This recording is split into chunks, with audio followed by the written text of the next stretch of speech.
ఈ పొద్దు కాకపోతే రేపు నా అల్లుడింటికొస్తాడు. వాడేం తప్పు చేసినాడో, వాడే గనక తప్పు చేసుంటే మీరన్నట్టు శిక్ష పడతాది. ఏమవుతాదో ఏమో అని ఏడుస్తా కూర్చోవాలా? ఏ తప్పు చేయనోడి గురించి దిగులెందుకు?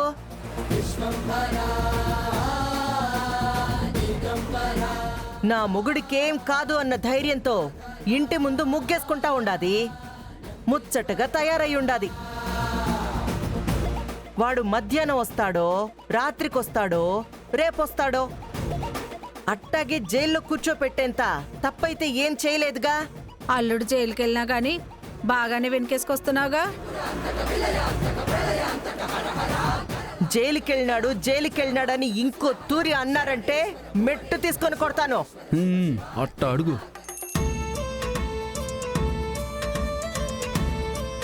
ఏ వదినా, మీ ఆయన ఆ మధ్య తాగేసి పోలీసోళ్ళకి దొరికితే తీసుకెళ్లి జైల్లో పెట్టినారు. నువ్వేమైనా ఏడస్తా ఇంట్లో కూర్చునుండావా? ఊరి మీద పడి మొగుణ్ణి ఎట్టయినా బయటికి తీసుకురావాలనని ఆ పొద్దు మా ఇంటికొచ్చి మమ్మల్ని అడుక్కోలేదా ఏమి?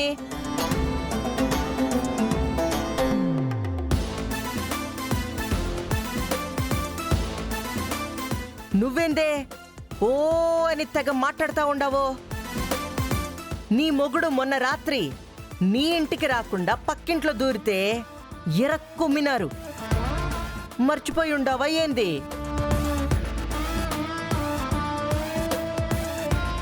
మీ మొగుళ్ళలా కాదు నా అల్లుడు. పెళ్ళాన్ని బంగారంలా చూసుకుంటాడు. ప్రాణం పోయినా కూడా తప్పు చేయడు. ఆ నమ్మకం ఉండాది కాబట్టే ఆ పాప తన కాపురం కళకళ్ళాడుతా ఉండాలని నిండా చీర కట్టుకుని ఇంటి ముందు ముగ్గేస్తా ఉండాది. అదేమో పెద్ద తప్పు మాదిరి మాట్లాడుతా ఉండారో? మీ లెక్కన ఏడుస్తా కూర్చోవాలనా ఏంది? పొద్దున్న లేస్తే ఓళ్ళని వీళ్ళని సూటిపోటి మాటలతో బాధ పెట్టడమో, మీకేమీ తెలియకపోయినా మీకు మీరే ఊహించేసుకుని అవతలోళ్ళ మీద నిందలేయడమో ఇది కాదు. ముందు మీ కొంపలు సరిచేసుకోండి. ఇంకో తూరి ఇట్టా గాని మాట్లాడినారే అనుకో, మాటలతో చెప్పను, మెట్టు ఇరిగేదాకా కొడతాను ఒక్కోదాన్ని.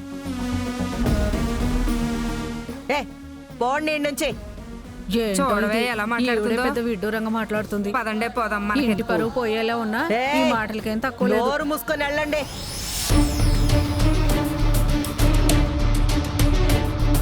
అమ్మ దుర్గా, వాళ్ళు చెప్పే మాటలేమి పట్టించుకోవద్దు. నువ్వు లోపలికి పదా.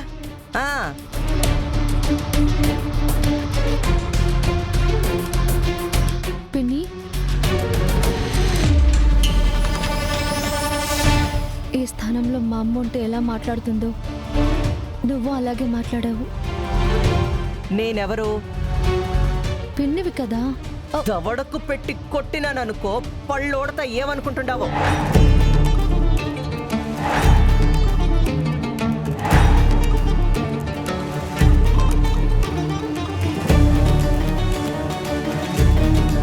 నీకు ఆ పొద్దేం చెప్పినాను? పిన్ని ఏంటి పిన్ని, అమ్మా అనమని చెప్పినానా లేదా?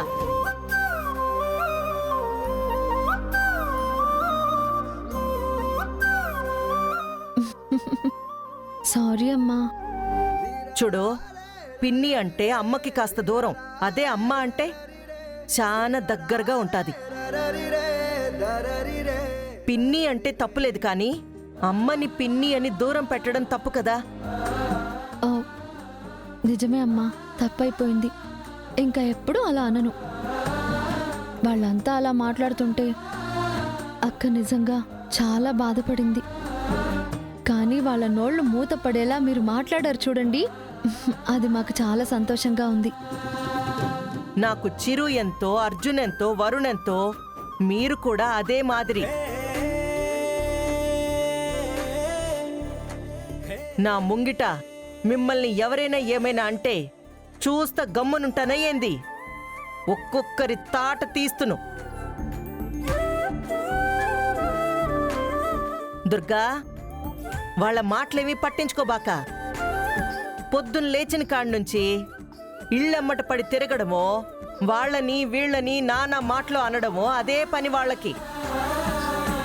సక్రమంగా మొగుళ్లతో కాపురం చెయ్యరు, బిడ్డల్ని సరిగ్గా చూసుకోరు.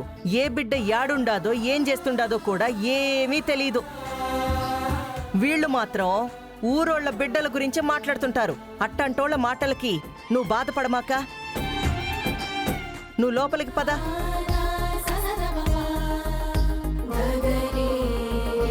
అక్క, పనికి మాలిన వాళ్ళు ఏదేదో మాట్లాడతారు. ఆ మాటలేవి నువ్వు మనసుకు తీసుకోవద్దు.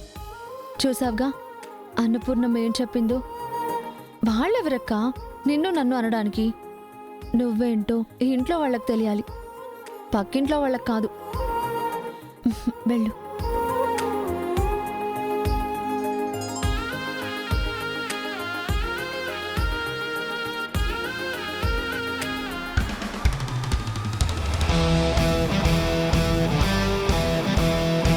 ఏం బాబా, మా అత్తేమో నిండా సపోర్ట్ చేస్తూ ఉండదుగా మీకు. తప్పు చేయలేదు కాబట్టి సపోర్ట్ చేశారు. మా వదినమ్మ మీద అట్లాంటి కూతలు కూసినందుకు మా అత్త వాళ్ళ కుతికల మీద కాలేసి తొక్కుతుందేమో అనుకున్నాను. వాళ్ళ అదృష్టం బాగుండదే, అందుకే ఇడిచిపెట్టినది.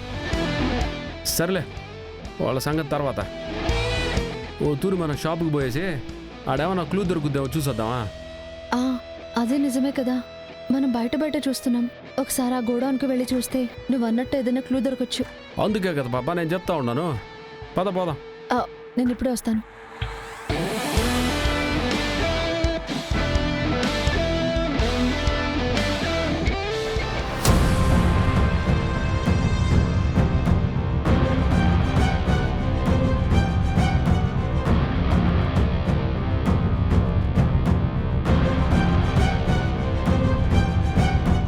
మనసే మారిందా? మనిషివి కూడా మారేవా?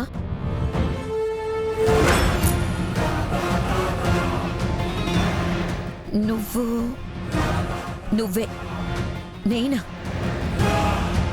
మరి నేనంటే నువ్వే కదా, నీలోనే ఉంటాను కదా. ఇంకా అర్థం కాలేదా? నీ ఆత్మని. ఏమంటున్నావు? ఇంతకాలం నువ్వు అనుకున్నదొకటి, ఇప్పుడు నువ్వు చేస్తోందొకటి. నువ్వు మారావా, నన్ను మార్చాలని చూస్తున్నావా అని అడుగుదామని వచ్చాను. నేనేం మారాను? అసలు నువ్వు ఇంట్లోకి ఎందుకు అడుగు పెట్టావు? మీ అన్నయ్య చనిపోయాక, కార్తిక్ కూడా చనిపోయిన తర్వాత అందరినీ కాదని ఎందుకు ఈ పెళ్లి చేసుకున్నావు? ఏం సాధించాలని ఈ ఇంట్లో అడుగు పెట్టావు? చిరంజీవి అంతు చూడాలని వచ్చాను. మరి ఇప్పుడు నువ్వు చేస్తున్నదేంటి? కక్షతో వచ్చినప్పుడు కక్ష మాత్రమే ఉండాలి. కొత్తగా ఈ ప్రేమలేంటి? నేనెవరిని ప్రేమించాను? నువ్వు ఆలోచిస్తుంది ఎవరి గురించి? నా భర్త గురించి ఆలోచిస్తున్నాను. అదే, నీ భర్త అని అన్నావంటే నువ్వు అతన్ని ప్రేమిస్తున్నావనే కదా. లేదంటే నా అన్న పదం ఎందుకు వస్తుంది?